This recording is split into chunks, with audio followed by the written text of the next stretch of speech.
Buffer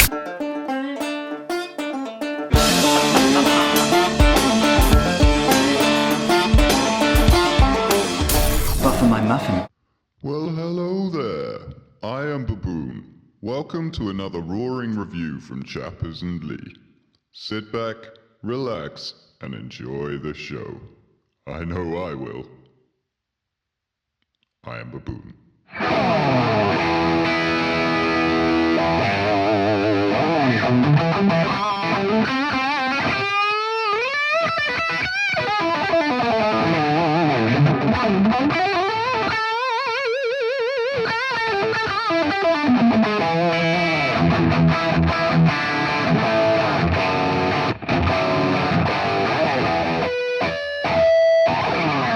Greetings, I'm Rob Chappers. I'm the captain. And for the first time in the entire history of this channel and the videos that we do, a moment's silence for the fact that we have in the room Peavey. Peavey! Yeah, brothers and sisters. Absolutely. Well, it's been a long time coming, you know. Andertons were a Peavey dealer back when I was a nipper, and then we weren't for about, I don't know, 15 years, maybe even 20 years. I don't know. It's kind of crazy where the time flies. I don't know about you, Captain, but when I was a young monkey lord, the amp that every dude wanted to get was the Bandit. Oh, the Bandit? Yeah, remember that? Well, I do remember that in many different guises. The Bandit and the Express and anyway, yeah. So anyway, we're back, but we're back. Wait, I've got reminiscing to do. You want to reminisce? One more reminisce. Okay, reminisce. The first amp I ever owned, I bought in Canada, and it was the Delta Blues from Peavey.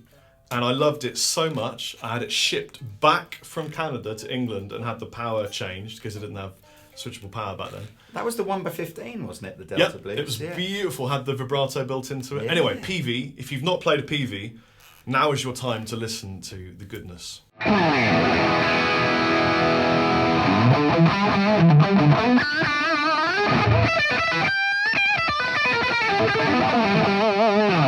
So, as well as the Bandit and other iconic amps that they've made over the years, probably the iconic Peavey amplifier certainly of modern history was when they did the collaboration with Eddie Van Halen and produced the 5150, which was kind of like the gain amp of choice, I think, for and many people will say still is. Well, Beer's got two 5150s. Yeah, it's a great amplifier.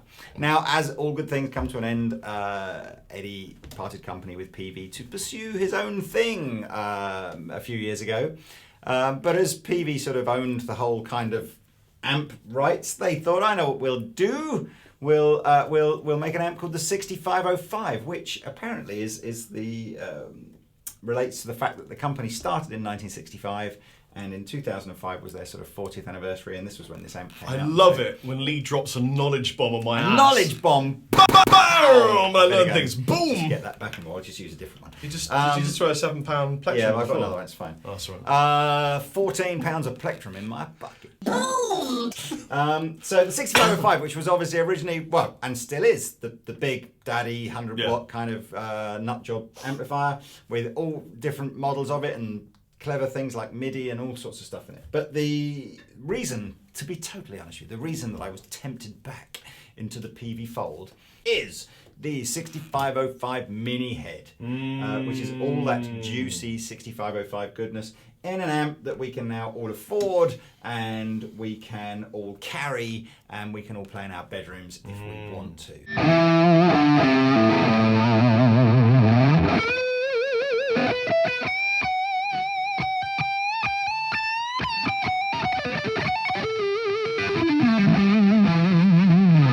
20 watts of pure Peavey power and joy, which means, of course, if you microphone up and you're playing a gig, you can play the gig with your mic'd up 20-watt Peavey head. Yeah, and with built-in attenuation, it goes down to a 5-watt mode and a 1-watt mode. 1 watt? Yeah, which we shall demonstrate at some point.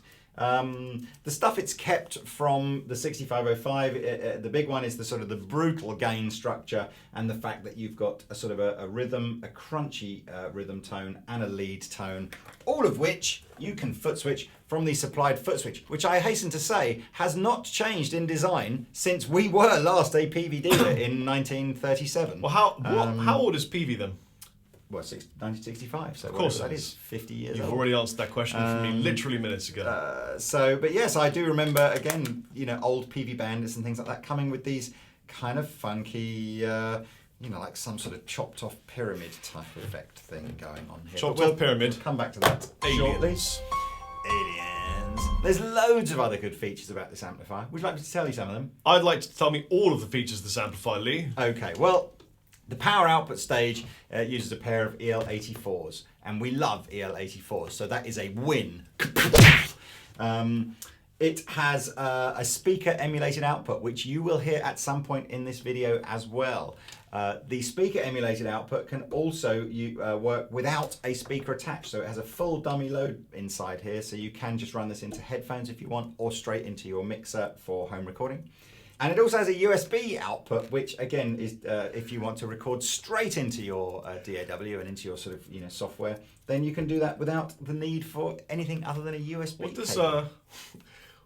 What does DAW stand for? Digital Audio Workstation. Oh, okay. And it's the sort of the general name for anything that's sort of computer orientated sort of audio. It's got reverb in it. It's got reverb. It's got 2 channels, crunch and gain. Rhythm and lead. Rhythm and lead. Rhythm and lead. Rhythm and blues.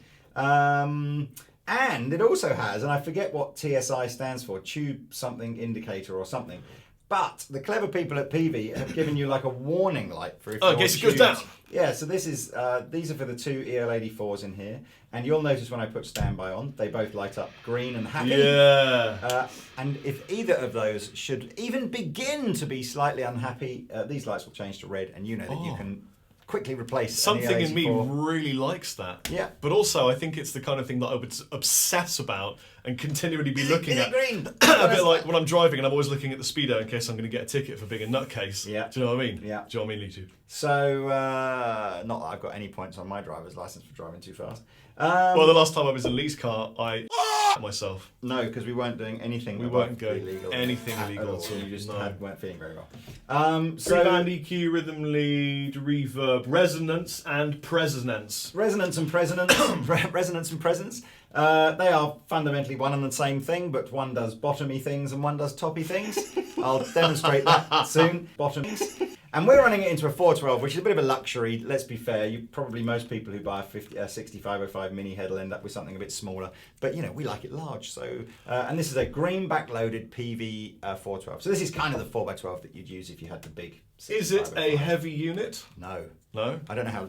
I may even have the weight right here. You got the destructions on hand. The weight is 7.5 kilograms, which for our American friends is 16.6 pounds. Bull Mastiff puppy. Yeah, probably. I don't know. Well, we took Ruby to the vets yesterday, and she weighs 21 kilos already. Wow. So this is a third What of are you the feeding weight her? of a Sharpei puppy. Postman mainly. It does. If you turn it on. Yeah. Let's do some tones. It does insane feedback.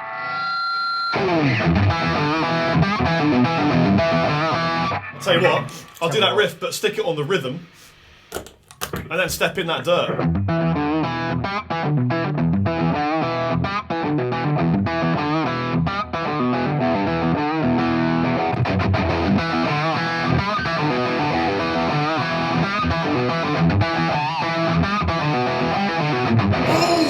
I think we should just do tones and just fiddle with some knobs and show people what it does. All right then. Rhythm pickup. At some point, I think what you're hearing at the moment is the mic'd up cabinet, but at some point we are recording the DI'd out all the time with speaker emulation, I should say, built in.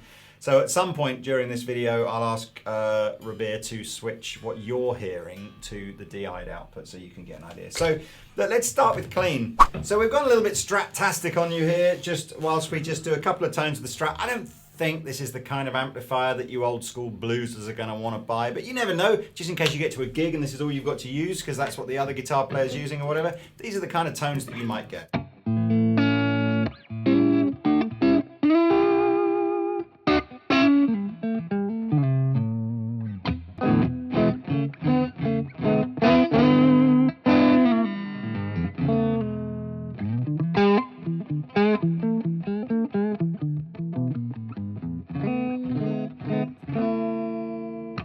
And a Crunchesky.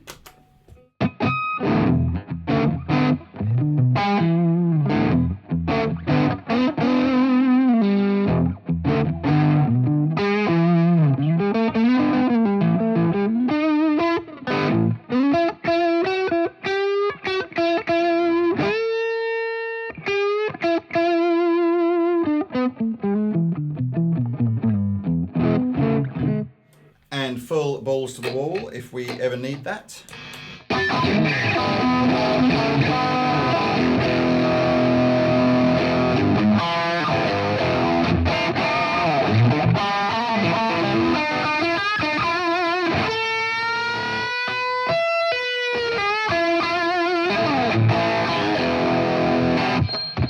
Here's my Eddie Van Halen.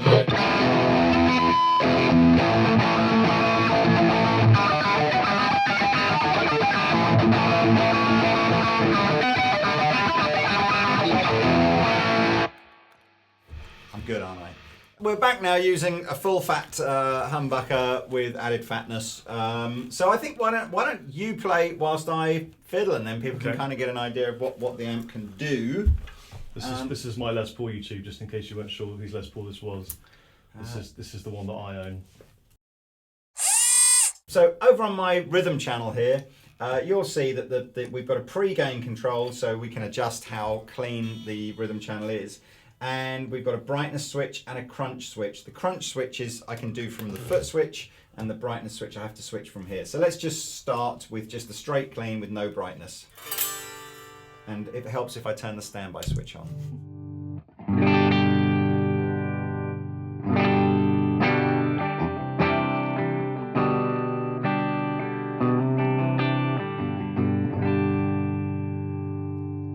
With the brightness switch.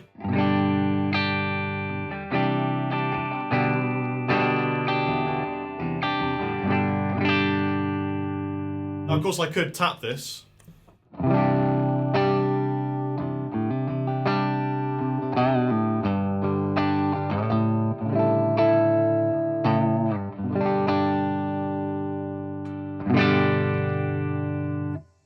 Now, for many people, of course, the rhythm channel is what they'll actually use as a kind of a gain rhythm rather than a clean channel. And that's what the crunch control does here. Now, I can activate the crunch control from the foot switch, which comes with it, by pressing this button here, and you'll see this green light lights up. And this is the kind of the gain levels you'll get from a crunch channel.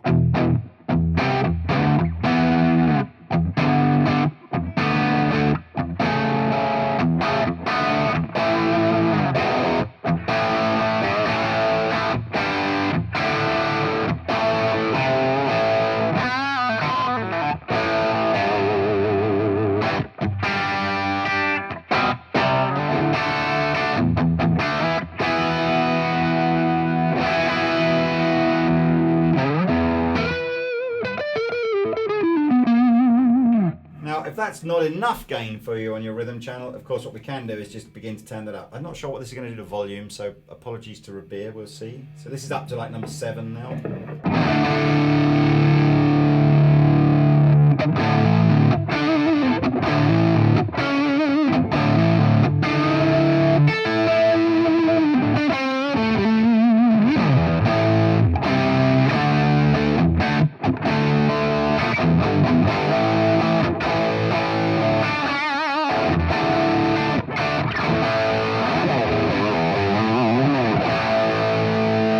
Sounds really good. Sounds great. I've got to be honest with you, the crunched rhythm channel was always my favourite sound on the 5150.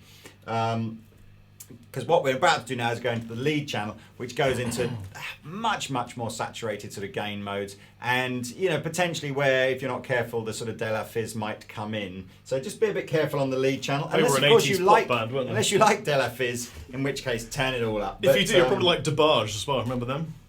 Going down to the rhythm of the night. Yes.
was on number 4. How good can one note sound? Yeah, and so let's just turn it up to like number 7. Number 8, let's go. Really? We'll see. Yeah.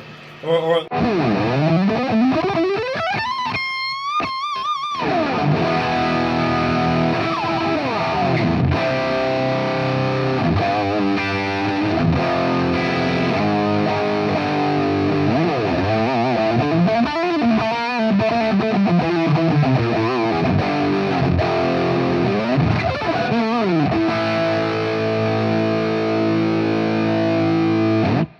Not as fizzy as I thought it might be. No. Okay, I'm going to put it back to number 4, and now what I'm going to do, in fact, I'm going to put it at number 5. Whilst Rob is playing, I'm just going to fiddle with the EQ, and I'll do things like scooped mids and pushed mids and all kinds of stuff so you can see, and I'll fiddle with the resonance and presence controls so that you can see what they do. Give us some bridge pickup chug.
That's the sound that I wanted when I was 19. It's a great and sound. couldn't get because I didn't have this beautiful amplifier from Peavey. So we're going to do 2 more things now. Number 1 is I'm going to step down the wattage output on the back. Let's use a different guitar for this as well. What shall I use then? Use either the Cap 10 or my old Strat. They've both got the same. I'll use your pickups Cap in them. 10, mate. Use my Cap 10.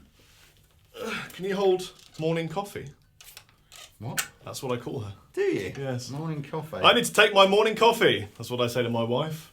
And then I go into my studio and play that for an Play hour. that. Nice. You played much on the SG yet? Lots on the SG. Yeah, that was one of my faves. In fact, I think you played it about as much as I have. Oh, it's a great guitar. When was the last time you changed these strings then, Lee? Well, I'm all into the, old school. The old school of never. Right. So let's get a reference tone for where we were. Let's make sure Rob's happy. Wait, let me tune.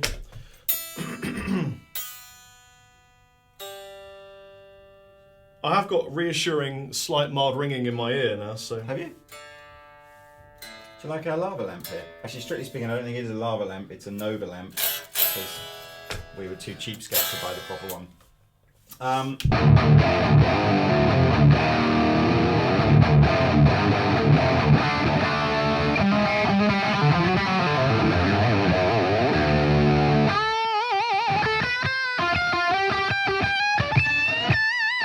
Yeah! Sounds sick with the Duncans. So I am leaning over the back here and fiddling with a protruding object that I've just found, which I believe is the output switch. This is 20 watt mode. Here we go. Just chugga chugga.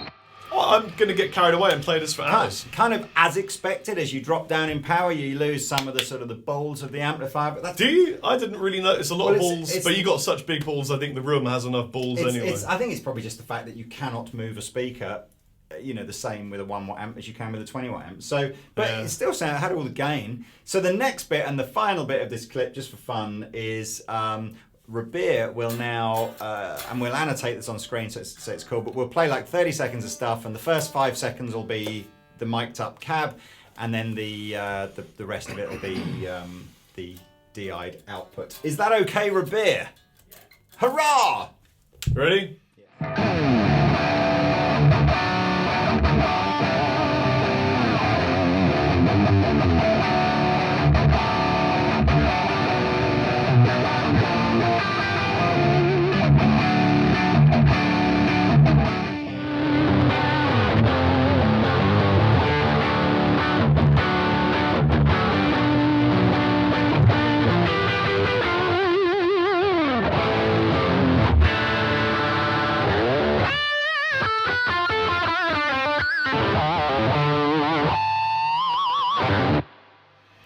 Well, there you go. And therein ends our fine dandy review of the Peavey 6505 mini head. There is just one last thing to tell you, and that is, of course, the price. What's the price, Lee? $7.99, $95, $93. I don't know. Oh! $73.92, $61.42. Yes. It's £495. Well, I'd be jiggered. So I don't know what that translate to in American money or European money or whatever, but in fine and dandy English money, it's £495, which puts it firmly in kind of, the territory of a few different amplifiers that you could buy for that kind of money. So I think it's a fair price.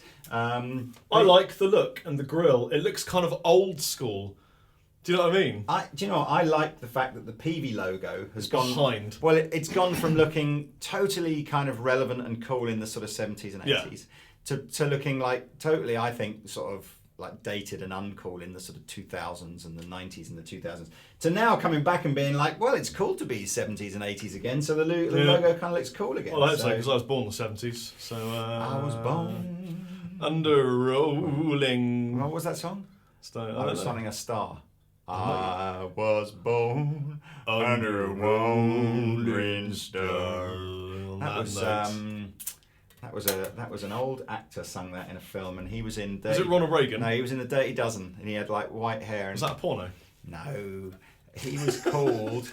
Wasn't Keith Sutherland's dad? No, I don't think it was him. Mr. Sutherland.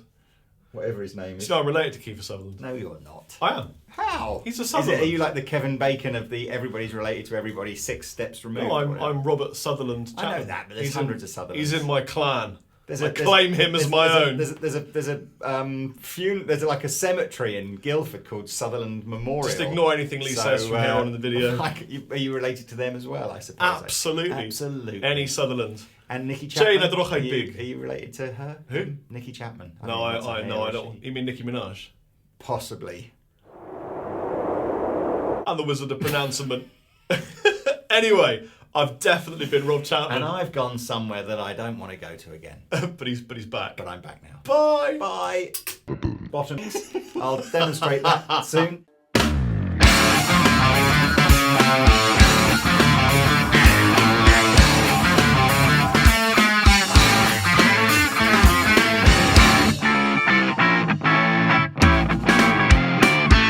It's all British.